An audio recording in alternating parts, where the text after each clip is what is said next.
Et petit disclaimer, en théorie, si ma présentation atteint son objectif, vous devriez sortir avec plus de questions que vous n'en avez en entrant. C'est ça mon indicateur de succès. Et autre point important, je vais absolument, totalement pas vous parler d'outillage. Donc vous avez encore le droit de fuir, je vous en voudrais pas.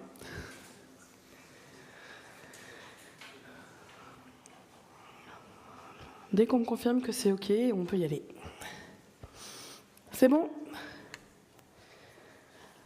Alors c'est parti. Cadence. Qu'est-ce qu'une cadence ?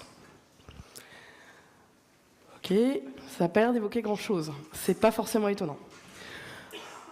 Alors j'ai été vachement inspirée, je suis allée voir dans le dictionnaire ce que voulait dire cadence. Et la première définition, c'est celle-là. Une répétition de sons, de mouvements.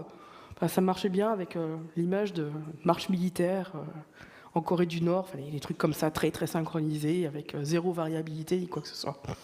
Ça marche aussi pour les orchestres. Cadence, c'est aussi le rythme du travail, des rythmes d'activité de quelqu'un, un rythme d'exécution des tâches.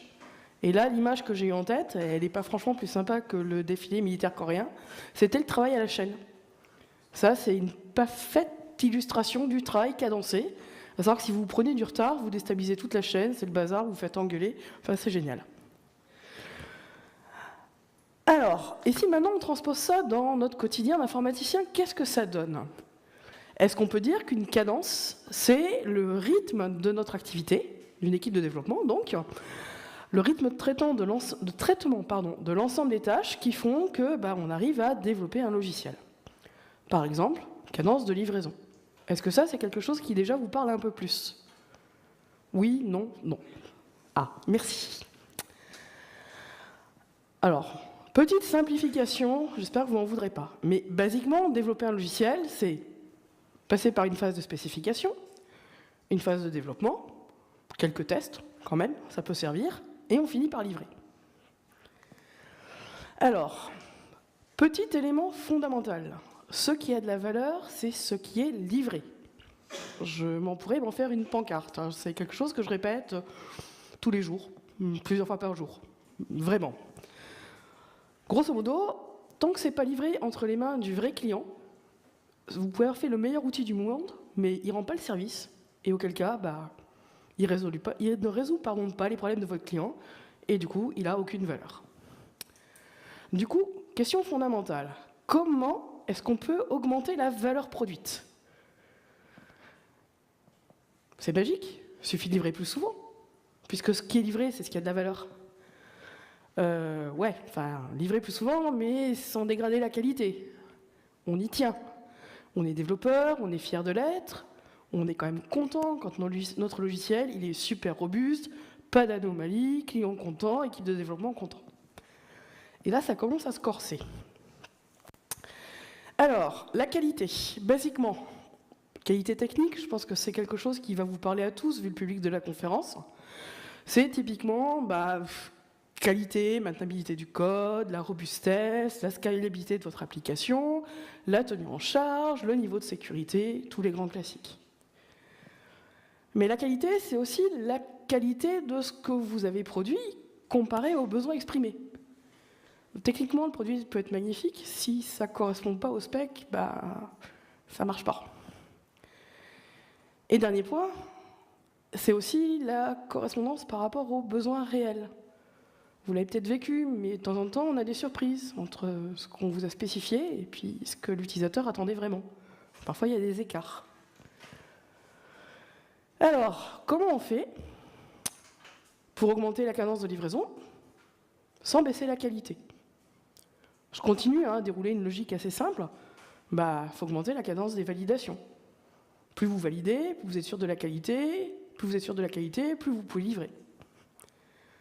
Du coup, ça nous fait une V2 de la définition. Donc, cadence, la cadence principale, celle qui est importante, du coup, ça devient la cadence de validation, vu que c'est le prérequis à une augmentation de la cadence de livraison. Sauf que c'est pas si simple. Au final, le développement d'un produit, c'est rythmé par plusieurs cadences. La cadence de livraison, celle dont je vous parle depuis le début. La cadence de validation, celle dont je vous parle depuis un peu moins longtemps, mais quand même depuis quelques slides. Mais aussi des cadences de planification, des cadences de contrôle, des cadences de revue du processus du développement, et ainsi de suite. C'est pas si simple. Donc grosso modo, comment je fais pour augmenter la cadence? Et est-ce que je peux l'augmenter aussi loin que je veux? A priori, c'est pas très compliqué. Les activités de développement, on les connaît, on les maîtrise. Donc si on veut augmenter la cadence, il suffit d'augmenter la cadence de toutes les activités. Non, surtout pas. Surtout pas de façon arbitraire, surtout pas de façon homogène. Tout simplement parce qu'un process de développement, je ne pense pas que vous me contredirez, c'est une activité qui est complexe. Et j'insiste sur le terme complexe, c'est pas compliqué. C'est complexe parce que vous fonctionnez en environnement contraint. Vous avez des délais, vous avez des budgets, vous avez un cadre organisationnel qui n'est pas forcément parfait. Vous avez certainement eu un manager qui est arrivé avec une idée géniale, un client qui a changé d'avis. Ça fait partie du quotidien. Il y a aussi énormément d'activités différentes. Et tout ça, ça génère ce qu'on appelle beaucoup de variabilité. La variabilité, c'est l'écart entre l'idéal et la réalité, on va dire. Ça génère donc des erreurs d'estimation, c'est normal. Des incompréhensions autour du besoin, parce que ce qui était totalement évident pour votre client, n'était pas du tout pour vous. Donc, au final, il y a une petite ratée. Des ratés dans les processus de développement. Je pense que personne ne peut certifier qu'il fait du code 100% bug-free, tout le temps, quel que soit l'état. Et des perturbations diverses. Ça va de je suis malade à je suis en vacances, à le client a changé d'avis. Enfin, vous imaginez bien. Et dernier élément, et pas des moindres, c'est que nous restons des êtres humains. Et nous ne sommes toujours pas des robots.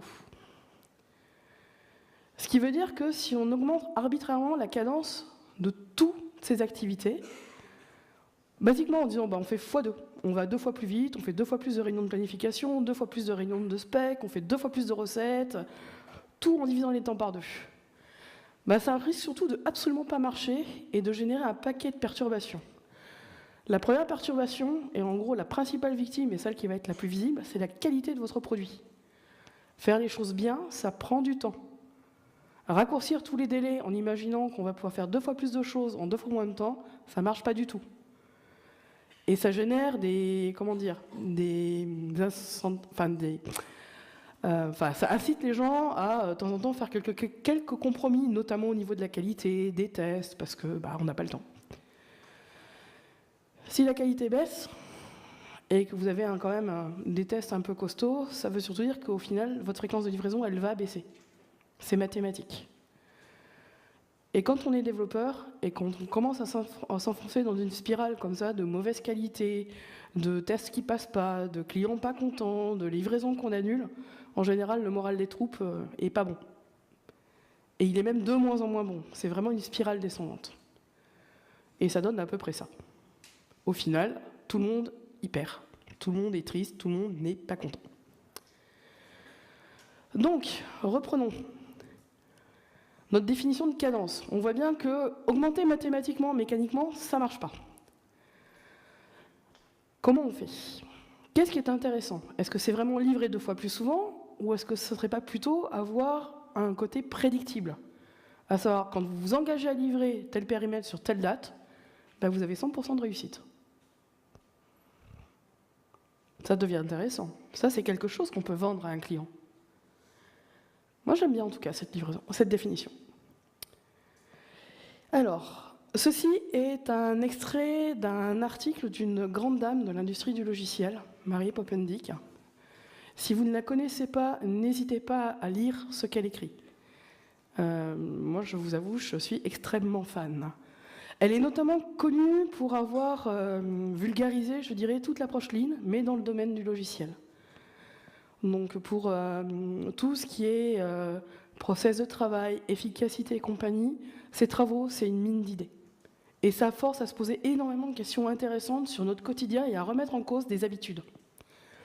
Ce qu'elle dit en gros, c'est que une cadence régulière, le pouls, ça établit la capacité d'une équipe à livrer de façon fiable un logiciel qui marche avec une vélocité qui est connue et dans laquelle on peut avoir confiance. Ce qui veut dire qu'une organisation qui délivre de façon régulière, à cadence régulière, a démontré la capacité de ses process, et elle est aussi capable de mesurer cette capacité. Là-dedans, ce que ça veut dire, pour résumer, c'est que si votre système fonctionne bien, ça roule. Vous montez en fiabilité. Et à partir du moment où vous êtes dans cette zone de fiabilité, ça offre un énorme confort à tout le monde. Votre client sait quand est-ce que vous lui livrez, il sait que c'est à la bonne qualité, et vous-même, vous n'avez plus vraiment cette sensation de stress à toujours à courir après le temps, à être poussé, à faire des charrettes pour essayer de courir après des délais. Donc cette notion de visibilité, de fiabilité, de régularité, dans un travail à terme, est extrêmement importante. Donc au final, pouvoir augmenter la cadence de livraison, ça veut dire qu'il faut trouver les bons leviers, et donc les bonnes cadences, si je réutilise mes termes. C'est facile à dire. Maintenant, on le sait tous, on a beau être tous dans le développement logiciel, on est tous dans des cadres organisationnels, des méthodes qui ne sont pas exactement identiques. Ce qui veut dire que pour avoir un levier, une prise sur la façon dont votre processus de développement logiciel fonctionne, il faut déjà commencer par le connaître. Honnêtement, quitte à mettre le doigt sur des choses qui ne sont pas ultra confortables ni valorisantes. Alors là-dedans, après, je vous présente rapidement 2-3 approches projet. Je commence par le cycle en V, le plus ancien. Est-ce qu'il y a des gens ici encore qui fonctionnent avec ce genre de process? À savoir le forfait un peu traditionnel, ce genre de choses. Typiquement, les grosses organisations, l'État et compagnie sont extrêmement friandes, notamment parce que les acheteurs savent acheter ça et ont beaucoup plus de mal avec les autres cadres. Donc le cycle en V, c'est pas très compliqué, pardon. Hop là. C'est une phase de spécification, une phase de développement, une phase de test, et on livre. Et si jamais on s'est trompé, on le sait uniquement à la fin du projet, soit généralement 2 ans plus tard. Et si jamais il y a le moindre loupé, que le client change d'avis, que la réglementation change, c'est la catastrophe. C'est très rigide. Cadence de livraison, une seule, à la fin.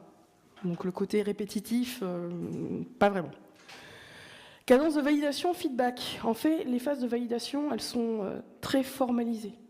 À savoir, vous avez la validation des specs techniques, qui est faite par le biais des tests unitaires, la validation des specs fonctionnels par le test de l'homologation utilisateur, l'homologation fonctionnelle, et au final, vous savez si votre projet est une réussite uniquement quand le client arrive en fin de recette et vous payez la fin du forfait en vous expliquant qu'il n'est pas trop mécontent. Si jamais il y a le moindre souci, c'est quand même vachement tard pour rattraper le sujet. Cadence de planification. Là, c'est pareil, c'est rigide. Il y a un cadrage initial qui est fait en amont du projet et qui est généralement absolument pas fait par des gens qui travailleront sur le projet. Il y a une première revue de planning une fois qu'on a réalisé les spécifications fonctionnelles générales, une seconde revue de planning une fois qu'on a fait les spécifications détaillées. Et une fois que c'est fait, ce planning, c'est le planning qui doit être suivi, déroulé sur l'intégralité du projet, même s'il dure 2 ans. Et toucher au planning, c'est un peu comme désacraliser un monument ou ce genre de choses. Cadence de contrôle. Alors pour le coup, il y a généralement une comitologie qui est assez lourde, à savoir comité projet toutes les semaines, comité de pilotage avec d'autres instances, à minimum tous les mois. Et cadence de revue des développements, au final, du process, donc de la façon dont on a travaillé, il n'y en a qu'une. C'est ce qu'on appelle le bilan projet. Et c'est vraiment formalisé dans les méthodes de gestion de projet traditionnelles, type le PMI. Le PMBOK, en gros, le recueil de procédures, c'est un bouquin, il est épais comme ça, et je rigole pas. Toutes ces phases sont extrêmement détaillées, on vous explique comment faire un bilan, comment le dérouler, qu'est-ce qu'on doit aborder, le livrable, et ainsi de suite. Bilan projet, c'est pas vraiment un bilan, c'est plutôt un post-mortem. Parce que globalement, lors du bilan, on parle des choses qui n'ont pas bien marché, des choses qui ont bien marché, mais vous ne les réutiliserez pas dans les mêmes conditions, vu que le projet est terminé, vous n'aurez plus la même équipe, vous ne serez plus dans le même contexte. Le taux de réutilisation est assez ridicule. Donc vous l'aurez compris, je ne suis pas très fan. Caractérisé donc par une planification par phase, les cadences et les jalons de contrôle sont découplés. Ça a l'air de rien, mais ça veut dire beaucoup. Et c'est surtout que du coup, les points de contrôle, c'est les passages entre phases. C'est à la fin de la phase de spécification, on va vérifier un truc. À la fin de telle phase, on va vérifier autre chose. Et c'est no-go. Si tout n'est pas totalement terminé, vous n'allez pas plus loin. Vous ne lancez pas de travaux tant que l'étape précédente n'est pas faite. Donc c'est vraiment du séquentiel. Autre point important, c'est que cette méthode-là, elle est favorisée par exemple par des services achats, par les grosses organisations, par les gros projets, le gouvernement, l'armée, beaucoup de choses. Notamment parce que c'est une méthode qui est parfaitement adaptée aux gens qui ont une énorme aversion au risque. Alors ça paraît bizarre, hein, dit comme ça. Cependant, elle a aussi un énorme défaut. On sait qu'on est dans un monde imparfait, on sait qu'on n'a pas une vision magique, parfaite, idéale de tous les soucis, qu'il y a des aléas, ça fait partie des règles de l'univers. Et le problème, c'est qu'avec cette méthode, au lieu d'avoir la possibilité de traiter les aléas, de corriger le tir en réajustant la définition du produit qu'on est en train de traiter, ou de se réinterroger sur la façon qu'on a de travailler pendant, comme tout est analysé à la fin du projet, mais au final, quand vous faites votre analyse, déjà, c'est trop tard, et 2, vous analysez les aléas qui sont, par exemple, étalés sur 6 mois ou 2 ans. Sauf que plus la situation... les aléas, c'est comme une spirale à grande... Ça commence à dériver, et ça dérive de plus en plus. Et plus vous laissez la chose sans recadrer, plus le rayon d'action de l'aléa et donc les impacts sont considérables. Donc généralement, ce qu'on fait, c'est qu'on met des buffers de temps. C'est-à-dire la personne qui fait le planning, elle provisionne arbitrairement plus 20% sur telle activité parce qu'on ne sait jamais. Et c'est comme ça qu'on sécurise, en rajoutant du délai. C'est pas génial. Et surtout que, au final, parfois ça passe et parfois ça passe pas. Et du coup, coût économique non négligeable. Vu que vous avez sécurisé du temps un peu partout, au cas où il y aurait des trucs à rattraper, vous êtes incité à travailler sur des lots de grande taille. Vous ne faites pas un forfait sur un développement de 3 semaines, ça n'a aucun sens. La mise en œuvre, un forfait, un cycle en V sur 3 semaines. Parce que la mise en œuvre en elle-même de la méthode, les 3 semaines, vous n'allez rien développer. Vous n'avez pas le temps. Par contre, sur des contrats de 3 ans, ça peut avoir du sens. Bon, maintenant que je vous ai fait part de tout mon amour du cycle en V, on peut passer sur des sujets qui me parlent déjà un peu plus. Scrum, ça pareil, s'il y a des gens ici qui utilisent ce type de méthode ? Ok. Alors, du coup, je vais peut-être pouvoir aller un peu plus vite. Donc Scrum, c'est la méthode agile qui est la plus connue et la plus utilisée en France. Ce qui ne veut pas dire que c'est la seule, j'insiste. Cadence de livraison. Quand vous démarrez sur du Scrum, ce qu'on vous explique, c'est que grosso modo, à chaque fin de sprint, donc d'itération, entre 2 et 4 semaines, vous devez avoir un incrément qui doit être capable d'être livré en production. Cadence de validation de feedback. Mais c'est pareil, c'est calé sur le sprint. Ça veut dire que les tests unitaires au niveau de l'équipe, c'est à chaque fois que vous avez un bout de code qui est terminé, il est censé partir en test. Et de toute façon, à la fin de votre sprint, les fonctionnalités que vous avez développées, elles sont testées. Ça doit faire partie du contrat de fin de sprint. Cadence de planification, là c'est pareil, c'est en début de sprint. En début de sprint, il y a un accord entre le responsable du produit et l'équipe sur le périmètre d'engagement de l'équipe. À savoir qu'est-ce qui sera produit sous 2 à 4 semaines. Cadence de contrôle. Alors contrôle, c'est pas coup de fouet du chef. Contrôle, c'est juste vérifier qu'on est bien dans les clous, qu'on est bien dans la bonne direction, qu'on n'est pas en train de s'écarter d'une route qui permet d'aboutir au résultat attendu. Qu'il y ait des écarts, c'est normal, mais qu'on diverge complètement et qu'on n'ait jamais un retour vers le plan initial, ça c'est plus un problème. C'est quotidien. C'est tout simplement ce qu'on appelle le daily Scrum. Le daily, grosso modo, c'est un point quotidien qui dure quelques minutes et qui a pour but surtout d'indiquer où on en est et si on est bloqué. Et ça permet de ne pas attendre la fin du sprint si jamais on a quelqu'un qui est bloqué et qui a un peu de mal à avouer qu'il est bloqué. Cadence de revue, c'est pareil. C'est la rétrospective de fin de sprint. Cette cérémonie, cette réunion, elle est vraiment centrée sur votre process de développement, la façon dont vous travaillez. Ça génère un plan d'action à la fin du sprint. Vous devez avoir un plan d'action qui a dû bouger et des axes d'amélioration sur lesquels vous allez commencer à construire des choses dès le sprint suivant. En gros, soit le lendemain, soit le lundi d'après. Donc version itérative, cadencée par essence de par l'existence du sprint, tout est synchronisé, tout est porté par la notion de sprint. Ça marche très bien sur des cycles courts, 2 à 4 semaines, même si 4 semaines est un peu long, et tout est contraint par le temps.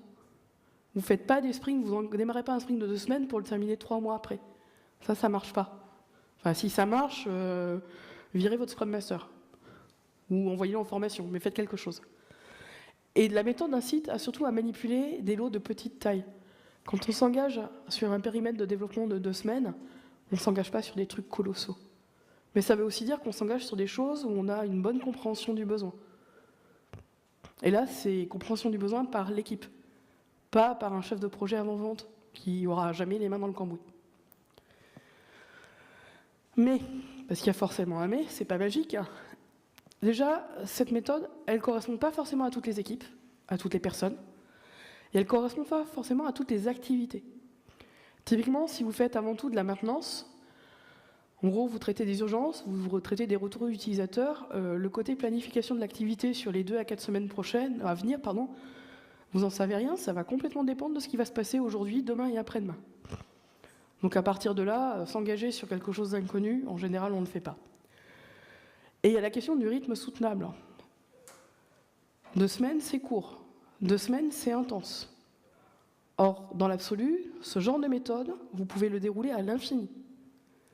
Et je connais des équipes qui sont avec ce type de méthode et qui sont au sprint, je crois 48 ou 49, sur des sprints de 3 semaines. Ça veut dire que ça fait 2 ans, 3 ans, qui continuent à dérouler comme ça leurs itérations. Autant vous dire que si les gens sont complètement épuisés parce qu'ils ont tout donné sur les 4 ou 5 premiers sprints, ça ne marche pas. Pas dans la durée. Donc, petite divergence sur le rythme soutenable, extrêmement important. Rappelez-vous ce que je vous ai dit par rapport à la citation de Mary Poppendieck. Ce qui est important, c'est la prédictibilité. Et pour que ça soit stable dans le temps, il faut qu'il y ait des constantes. Il faut que votre équipe elle soit sur un rythme de croisière. Donc il ne faut surtout pas qu'elle soit en train de sprinter à fond, tout le temps, ça ne tiendra pas dans le temps. Et l'autre point important, c'est la qualité. Ce genre de méthode le dit extrêmement fortement. Si compromis il doit y avoir pour tenir un engagement, il va être fait sur le périmètre. Le délai, il est figé, on n'étend pas un sprint, la durée, elle est figée au départ, et on ne sacrifie pas la qualité. S'il y a un souci et qu'on voit qu'on ne peut pas livrer ce qui était prévu, on enlève dans nos périmètres. Mais on ne fait pas des développements un peu bancals. Donc tout ça, ça marche bien, ça tient dans la durée, si on a des équipes qui sont motivées. La motivation, c'est quelque chose d'assez compliqué, surtout quand on est sur des projets très longs avec des équipes stables. Donc là, je vous ai mis quelques pistes, qui sont des pistes que j'utilise, que je suis amenée à préconiser quand j'accompagne des équipes. Quelque chose qui peut paraître contre-productif, qui est du coup assez compliqué à vendre au début, c'est le fait que toute l'équipe soit sur la même user story. La user story, c'est la description du besoin fonctionnel. C'est la spec. Mais c'est une spec agile, du coup, elle est beaucoup plus light qu'une spec traditionnelle de cycle en V. Et là, l'idée, c'est que tout le monde travaille sur le même sujet en même temps. C'est très bien pour le transfert de connaissances, et ça génère aussi des éléments intéressants sur le côté, type propriété collective du code, le côté transfert de compétences, transfert de connaissances. Ce n'est pas des trucs de spécialistes. N'encouragez surtout pas le comportement de spécialistes. À savoir, il faut vraiment éviter que certaines spécifications soient écrites parce qu'on sait que c'est Thomas qui va la traiter. Thomas étant le membre de votre équipe, expert sur, un ESB. C'est pas bon. Si jamais Thomas est malade, ça marche pas. Si Thomas est en vacances, ça marche pas. Si Thomas démissionne, ça marche encore moins. Faites en sorte que ce soit généraliste, qu'il y ait toujours des backups. Dernier point important, le tous uni. Vous êtes une équipe. La propriété du code, elle est au niveau de l'équipe. La responsabilité de l'engagement, elle est au niveau de l'équipe. Si, à la fin d'un sprint, vous n'avez pas pu livrer, cherchez pas de coupable. Mettez pas au pilori le stagiaire parce qu'il n'a pas fait aussi bien qu'un développeur senior. Ça sert à rien. Il y a eu un problème au niveau de l'équipe. Il vaut mieux se poser et analyser ce qui s'est passé. Limiter honnêtement la charge.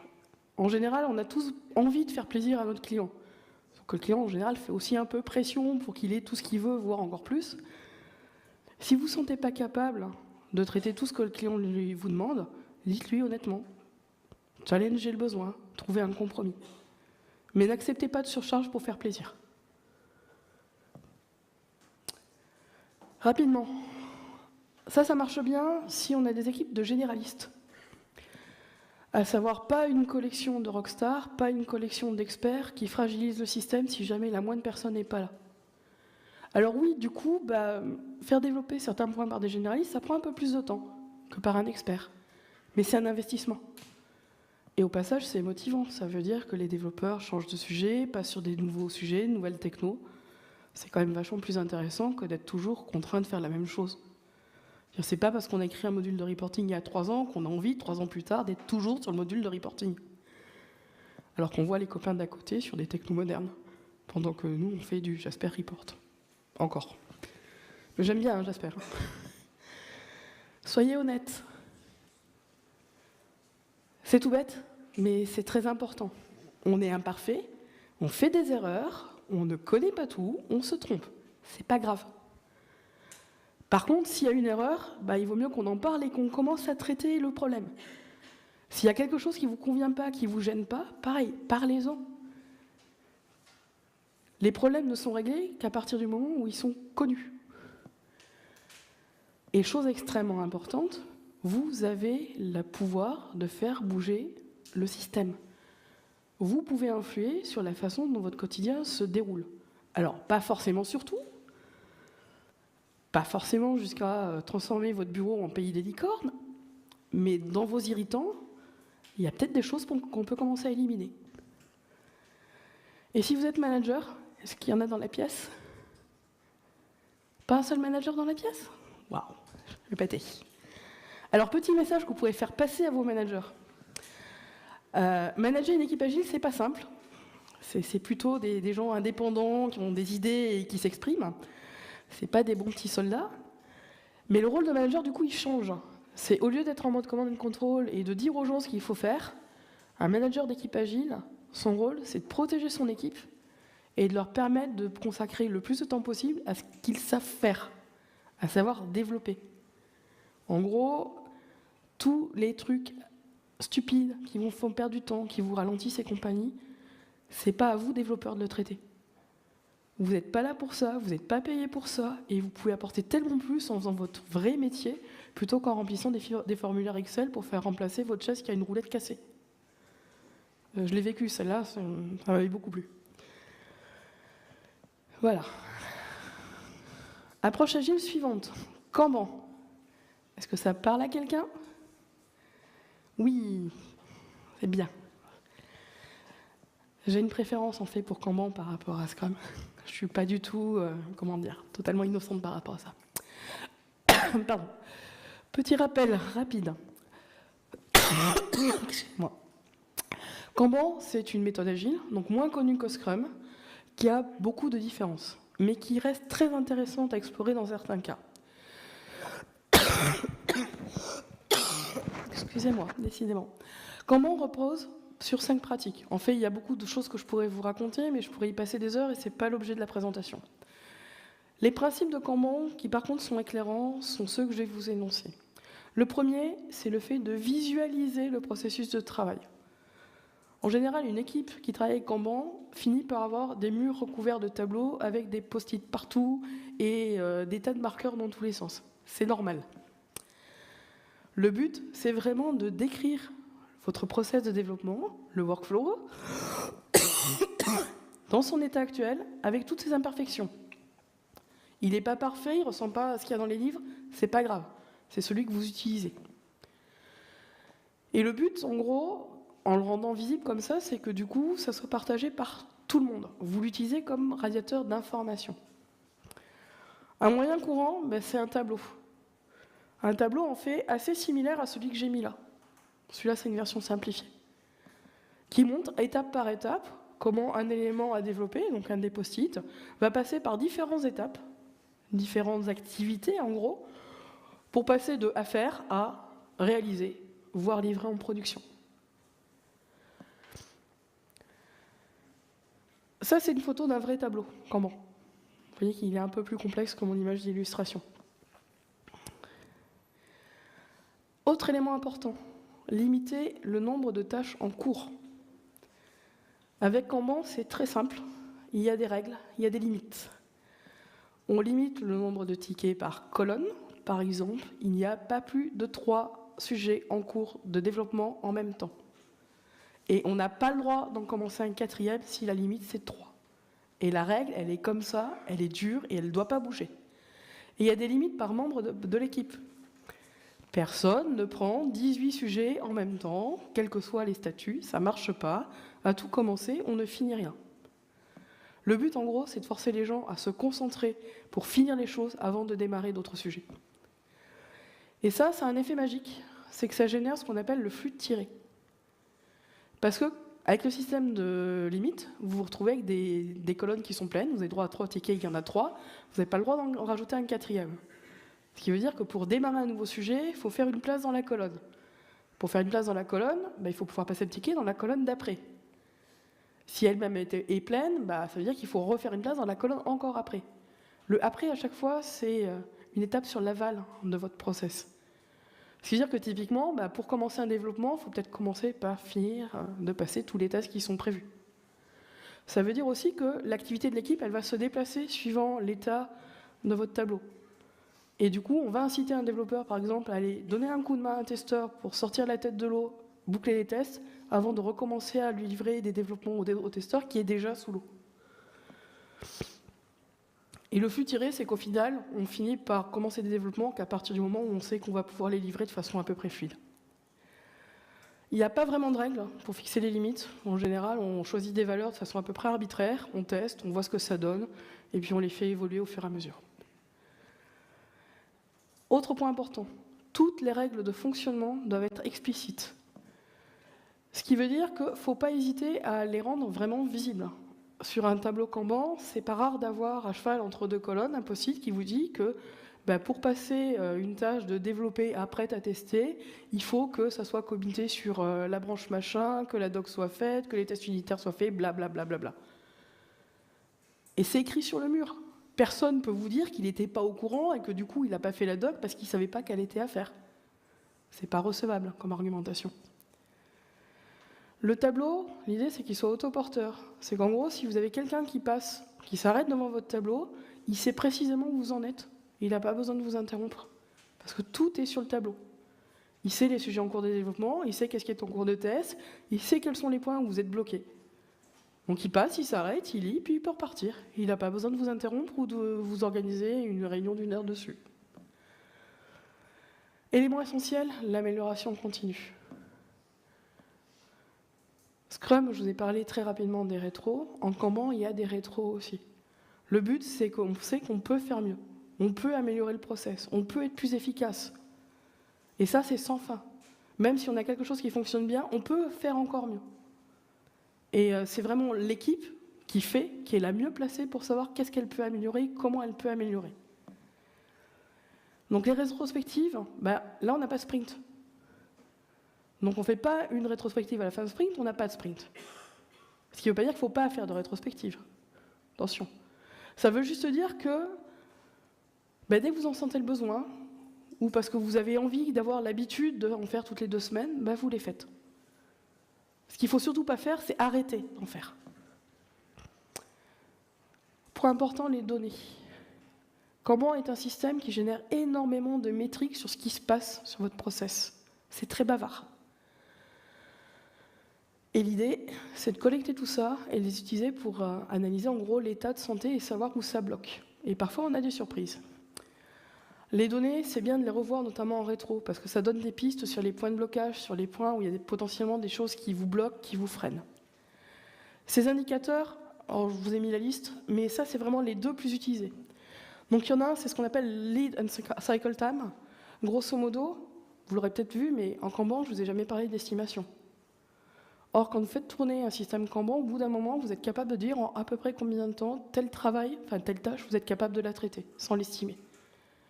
Vous vous basez sur des stats que vous avez collectées. Les points là, c'est par exemple la tâche qui est là, vous avez mis par exemple 100 minutes pour la traiter. La tâche qui est là-haut, vous avez mis 730 et compagnie. Vous enregistrez les temps de traitement de A à Z pour chacune des tâches. Et là, vous voyez des tendances statistiques qui apparaissent. Et avec suffisamment de données, vous êtes capable de dire que la tâche A, vous êtes capable de la traiter en 5 jours, avec à peu près 80% de degré de confiance. Dire sauf aléa majeur ou ce genre de choses. Vous perdez plus de temps à faire des estimations, c'est le système qui vous dit combien de temps habituellement vous prenez pour faire ça. Et l'autre, c'est un diagramme de flux cumulé. Ça vous donne les états de stock, le nombre de tickets en gros, par catégorie. Et la courbe du bas, c'est ce qui est vraiment livré. Donc c'est normal, ça monte, et au-dessus, vous avez ce qui est dans la backlog, ce qui est en développement, ce qui est en test, ce qui est en qualification et compagnie. Alors pour les gens qui connaissent un peu, l'allure des courbes vous donne énormément d'indications sur l'état de santé. Suivant les pentes, les courbes, si ça se rejoint, si ça s'écarte et compagnie, on est même capable de vous prédire les goulets d'étranglement. À savoir, si on continue comme ça, on va être bloqué au niveau des tests. Ou si on continue comme ça, on va se retrouver avec une backlog qui ne sera pas assez remplie. Et c'est bête d'avoir une équipe de dev et rien à faire. Alors, les cadences, parce que c'est quand même l'objet de la conf. On a un stand-up, c'est l'équivalent du Scrum, du Daily Scrum. Le but, c'est faire un point rapide sur qui travaille sur quoi, est-ce que les gens sont bloqués, est-ce que quelqu'un a besoin d'aide. Ça permet surtout aux gens, à tous les membres de l'équipe, d'être au courant de ce qui se passe autour d'eux. Chacun ne travaille pas de façon isolée. Replenishment Meeting, c'est tout simplement l'équivalent du sprint planning de Scrum, mais sans les sprints. Donc en gros, c'est la fameuse réunion où on remplit la colonne to-do du tableau. Et cette colonne, c'est une liste priorisée. Donc on peut revenir sur la priorisation. On a le droit de changer d'avis. Et étant donné qu'on n'a pas de sprint, on peut changer d'avis quand on veut, quand c'est dans la colonne. Alors le côté, c'est vraiment, on priorise en toute transparence. Et la priorisation, la règle, c'est qu'elle est toujours à jour dans la colonne. On ne peut pas vous sortir une priorité de nulle part si elle n'a pas été établie sur le tableau. Et vous l'organisez quand vous en avez besoin. Donc suivant les équipes, ça peut être un point quotidien, une revue trimestrielle par rapport à une roadmap et compagnie. Ça peut être aussi sur seuil d'alerte. À savoir, là on a moins de 5 tickets qui sont à développer. Il va falloir que les business analysts nous réalimentent, sinon rapidement on va être à court. Ça peut être aussi des seuils comme ça. Operation Review. Alors ça, c'est une réunion plutôt de haut niveau. Et c'est vraiment le côté organisation générale, entre différents départements, différentes équipes et compagnie. Ça va être surtout utile dans les grosses organisations où vous avez des équipes radicalement différentes qui vont s'occuper, par exemple, de la production, de l'UX, de la collecte de données, ce genre de choses. Là, l'idée, c'est de vérifier que les équipes collaborent de façon fluide et que vous ne vous retrouvez pas avec un sas de tickets posés dans un Jira qui attendent gentiment que quelqu'un s'occupe de votre demande de mise à disposition d'une base de données. Donc c'est de l'organisation. Et l'idée, c'est que comme on essaie d'avoir par ce biais une vue globale du système, ça évite à chaque équipe de faire un super focus sur son optimisation à elle. Genre, moi, je suis super efficace, je vous livre ça en 2 jours. Oui, mais pour livrer, j'ai besoin d'un composant technique et l'équipe d'à côté, elle met 6 mois à me le livrer. Du coup, c'est pas 2 jours. Enfin, il faut peut-être faire quelque chose pour améliorer tout ça. Et les questions, c'est vraiment du haut niveau. C'est est-ce que nos clients sont satisfaits? Est-ce qu'on est bien parti? Est-ce qu'il y a du turnover? Est-ce que les gens sont en train de fuir tellement ils ont marre de bosser ici?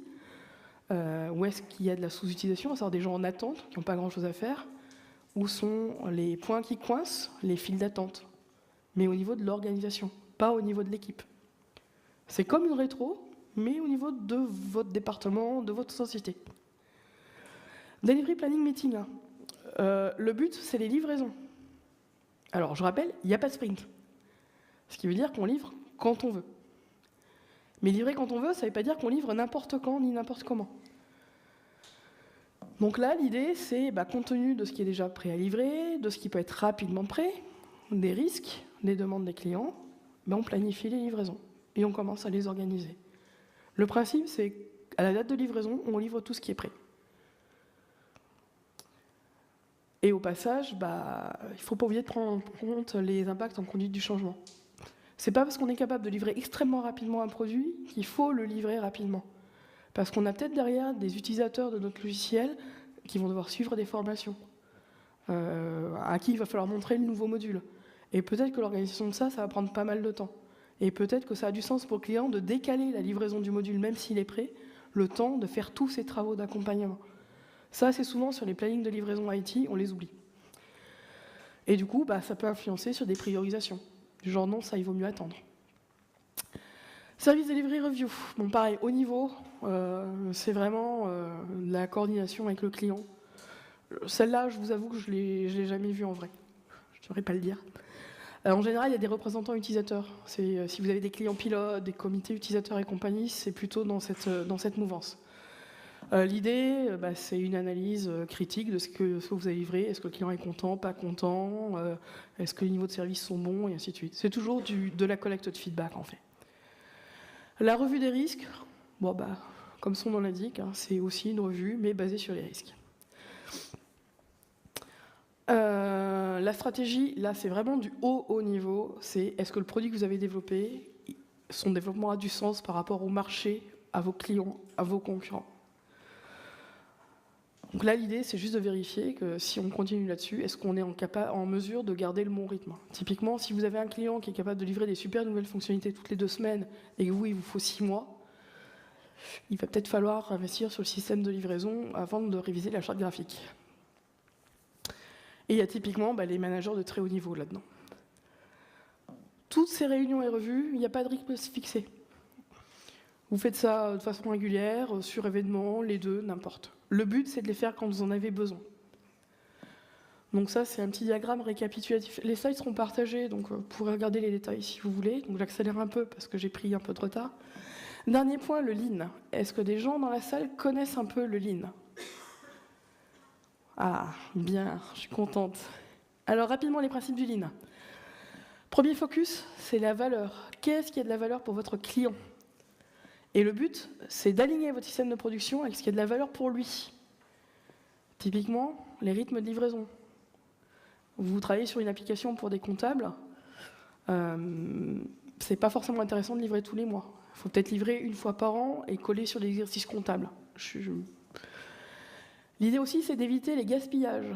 On n'investit pas du temps, on essaie d'éviter d'investir du temps à faire des choses qui ne sont pas intéressantes pour vos clients. Ou alors, il faut vraiment lui expliquer et vulgariser. Parfois, les sujets techniques sont perçus comme étant sans valeur, alors que pourtant, ils en ont une énorme. Le flux de valeur. L'idée, c'est dans tout votre process, vous avez plein d'activités qui contribuent à la valeur client. Et vous en avez sans doute qui ne contribuent pas. L'idée, c'est de les repérer.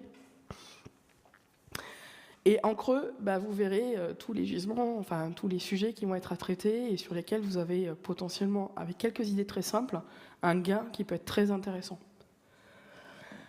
Autre élément, le flux. Ce qui est extrêmement important dans le Lean, c'est que les transitions soient le plus fluides possible. En Lean, on n'aime pas les stocks. Je caricature un peu. C'est un gaspillage. Un élément stocké, c'est un élément qui perd de la valeur. Et c'est mieux quand une demande client, elle passe le plus rapidement possible, de façon fluide et prédictible, jusqu'à la production. Si elle moisit 6 mois dans une backlog, elle n'a plus forcément de valeur. Le début fluide, surtout, c'est plus rapide. Oui, parce que la demande, elle ne passe pas son temps dans des files d'attente. Et ce temps-là, vous le gagnez à faire des choses qui ont de la valeur. Et au passage, vous augmentez la prédictibilité. Et à la rigueur, le client que vous livrez en 1 semaine ou 2 semaines, c'est pas forcément transcendant.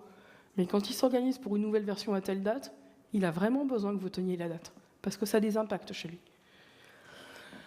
Le flux tiré, ça c'est essentiel. Ça veut dire qu'on produit que ce qui est nécessaire, et on ne le produit que lorsque c'est nécessaire. On évite des files d'attente, on évite les stocks. L'idée sous-jacente, en fait, c'est qu'on supprime tout ça le plus possible. Amélioration continue, ça doit être essentiel. ça doit être tellement intégré dans votre mécanisme que ça doit être un réflexe. En toute transparence, qu'est-ce qui ne marche pas, qu'est-ce qui marche, comment est-ce qu'on peut faire mieux. Et même si vous avez quelque chose qui marche très bien, il y a forcément des axes d'amélioration. C'est sans fin. Et du coup, en fait, il n'y a pas de cadence dans le Lean. Scrum, c'est très rythmé. Le cycle en V, c'est évident. En ligne, il n'y en a pas. Puisque ce qu'on veut, c'est un flux tiré. On ne veut pas livrer toutes les 2 semaines. On veut livrer dès que c'est prêt. Et grosso modo, le rythme, la fréquence qui a du sens, c'est celle qui correspond aux besoins du client. Que le client, vous lui disiez que vous pouvez livrer tous les jours, si lui, il n'en a pas besoin, ça n'amène aucune valeur. C'est pas ça qui va lui faire préférer votre produit à celui de votre concurrent. Par contre, s'il faut que vous le livriez toutes les semaines et que vous n'êtes pas capable de le faire, et que votre concurrent qui a un produit moins bien le fait, ça peut être un vrai problème. L'idée, c'est vraiment d'avoir un incrément de valeur à chaque cycle. Donc la cadence, c'est le rythme de livraison de valeur au client. Et l'amélioration continue, ça a pour but d'améliorer la fréquence de livraison ou la valeur de la livraison. J'accélère un peu. Continuous Delivery. Alors, je vous ai mis la définition par Martin Fowler. Je pense que dans la salle, avec un peu de chance, dans la salle, les gens me connaissent bien. Le Continuous Delivery, c'est tout simplement la possibilité d'avoir un logiciel qui est déployable à tout moment. Ce qui veut dire que quelque part, quand on parle de Continuous Delivery, on n'est pas très loin des cadences de livraison. Or, les cadences de livraison, dans la vraie vie, il y en a 2. On livre en homologation pour les tests utilisateurs, pour la validation finale avant livraison en production, et il y a la cadence de livraison réelle en production. Et les 2, derrière, il y a des besoins qui sont différents. La cadence de livraison en homologation, qui est en général un environnement représentatif de la production, où on fait des vrais tests utilisateurs, c'est bien de pouvoir faire ça le plus vite possible, aussi souvent qu'on veut. Mais à l'inverse, est-ce que ça a vraiment du sens de livrer en production 3 fois par jour? Pour certains cas, oui. Mais est-ce que ça a du sens pour toutes les applications? Pas forcément. Et c'est pas parce qu'on peut le faire qu'il faut le faire. Alors, petit élément économique. En fait, le fait qu'il y ait ces 2 cadences de livraison, derrière, d'un point de vue économique, il y a surtout 2 coûts différents. Il y a ce qu'on appelle le coût de transaction. Une livraison même automatisée, ça a un coût. C'est les ressources, le temps de calcul serveur, le temps passé par les gens à préparer des choses. C'est aussi la conduite du changement. Ça peut être la com, le fait de faire une fiche de version, de prévenir les clients, d'organiser les formations. Tout ça, c'est le coût de transaction. Et vous avez le coût de stockage. Oui, parce que vos éléments homologués, ils sont prêts à être livrés en prod, mais si vous les stockez pendant 3 mois pour faire votre livraison trimestrielle, vous aurez quelque chose qui pourrait vous ramener de la valeur, mais qui est en attente. Ça a un coût économique. On sait le démontrer. Donc l'idée, en fait, pour déterminer la bonne fréquence par rapport aux besoins de vos clients, c'est de regarder, en fait, ces 2 coûts et trouver une situation d'équilibre. Typiquement, ceci. Alors je sais que pour un public d'informaticiens, ça peut paraître un peu perché, mais ça rejoint les travaux d'économistes. Ce graphique, il est tiré des travaux de Donald Reinertsen, qui est quelqu'un qui travaille énormément sur les notions de flux et compagnie, qui utilise les maths et les stats, en fait, pour s'intéresser à l'efficacité des systèmes, notamment des systèmes de production de logiciels. L'idée, en fait, c'est de trouver le point qui va bien, entre le coût de transaction et le coût de rétention. Et en gros, la cadence idéale, ici, c'est le croisement de ces 2 coûts. Quand vous êtes là, vous avez un équilibre. Du coup, c'est intéressant de livrer ici. Si vous livrez là, vous avez un coût de livraison qui est conséquent, et du coup, un coût de rétention qui est bas. Et si vous attendez trop, le coût du stockage de la valeur non livrée excède largement le coût de transaction. Alors, quand on est développeur, on n'a pas l'habitude de réfléchir à ce genre de choses. Alors, vous avez un paquet d'éléments avec les responsables produits, avec le marketing et compagnie, qui permettent d'élaborer ce genre de modèle et de savoir quand il est intéressant de livrer. Et typiquement, ça ne sert à rien d'investir lourdement pour livrer tous les jours, si vos coûts ils s'équilibrent à une livraison toutes les 2 semaines. Votre investissement, il ne sert à rien. Il vaut mieux mettre les moyens et l'argent sur autre chose. Alors, j'ai moins de 2 minutes, voire 1 minute, donc j'accélère. Les cadences de livraison. La clé, quelque part, c'est vous qui l'avez. Qu'est-ce qui vous empêche d'avoir le bon rythme? Une fois que vous savez à quel rythme il faut livrer. En général, la réponse, elle est sous vos yeux. Vous avez dans vos systèmes des choses qui ne marchent pas bien. Vous avez des choses qui vous ralentissent. Commencez par regarder ce qui se passe. Les buffers de temps, les dates fixes de cycle en V, sont des éléments de ce type. Certains projets de cycle en V se passent très très bien et on peut être prêt avant la date planifiée. Sauf que on va attendre la date de livraison qui a été planifiée pour livrer. On perd du temps. La livraison en fin de sprint, c'est ballot, mais du coup les user stories qui étaient prêtes, on va mettre 2 semaines à les livrer. L'organisation des développements. Parfois, la gestion des branches fait que vous ne pouvez pas juste livrer ce qui est prêt et vous êtes obligé d'embarquer d'autres bouts de code qui, eux, ne sont pas prêts. Et voilà, et ça peut être compliqué. Toutes les files d'attente sur votre processus de production. Au hasard, les tests. C'est souvent là que ça coince. Et ainsi de suite. Quand vous regardez ce qui, chez vous, vous freine, vous ralentit, vous avez juste la liste des questions qu'il va falloir se poser. C'est le gisement des problèmes à traiter pour vous améliorer. Quelques conseils de lecture. Donc, sur du Kanban, le livre de Donald Reynoldsen, dont j'ai tiré le graphe que je vous ai montré sur les coûts, et sur le Lean Enterprise. L'idée sous-jacente étant effectivement d'avoir un système de production informatique qui répond aux principes Lean que je vous ai montrés. Et on a peut-être plus de temps pour les questions. Voilà, je suis désolée.